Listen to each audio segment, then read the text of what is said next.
கடுகு எண்ணெயை வெதுவெதுப்பாக சூட்டேற்றி கூந்தலில் தடவி சிறிது நேரம் மசாஜ் செய்து 30 மணிநேரம் ஊறவைத்து பின் குளித்தால் தலையில் இரத்த ஓட்டமானது சீராக இருப்பதோடு கூந்தல் வளர்ச்சியும் அதிகரிக்கும்.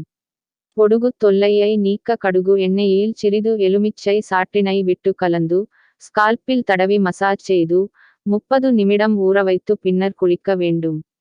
இதனை வாரம் 2 முறை என 1 மாதம் செய்து வந்தால் தலையில் உள்ள பொடுகானது நீங்கிவிடும். கடுகு எண்ணெய் பயன்படுத்துவதால் ஈரப்பதம் அதிக நேரம் கூந்தலில் நீட்டிக்கும். எளிதில் வறட்சி அடையாது.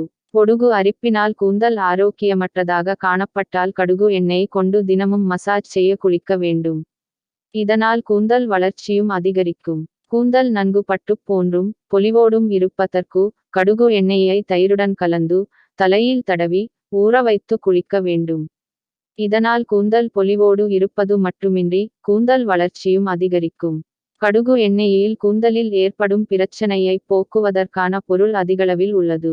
ஏனெனில் இதில் பீட்டா கரோட்டின் இருப்பதால் இதனை கூந்தலில் பயன்படுத்தும் போது அவை வைட்டமின் ஏ ஆக மாற்றமடைந்து கூந்தல் வளர்ச்சியை அதிகரிக்கும்.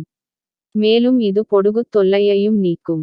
இந்த வீடியோ உங்களுக்கு பிடித்திருந்தால் லைக் பண்ணுங்க, ஷேர் பண்ணுங்க, கமெண்ட் பண்ணுங்க. நீங்க இன்னும் நம்முடைய சேனலை சப்ஸ்கிரைப் பண்ணாம இருந்தா சப்ஸ்கிரைப் பண்ணிக்குங்க. அப்படியே பக்கத்துல ஒரு பெல் ஐக்கான் இருக்கும், அதையும் பிரஸ் பண்ணுங்க. அப்பத்தான் நாங்க போற ஒரு வீடியோவும் உங்களுக்கு நோட்டிபிகேஷனா வரும். இந்த வீடியோ பார்த்ததற்கு நன்றி.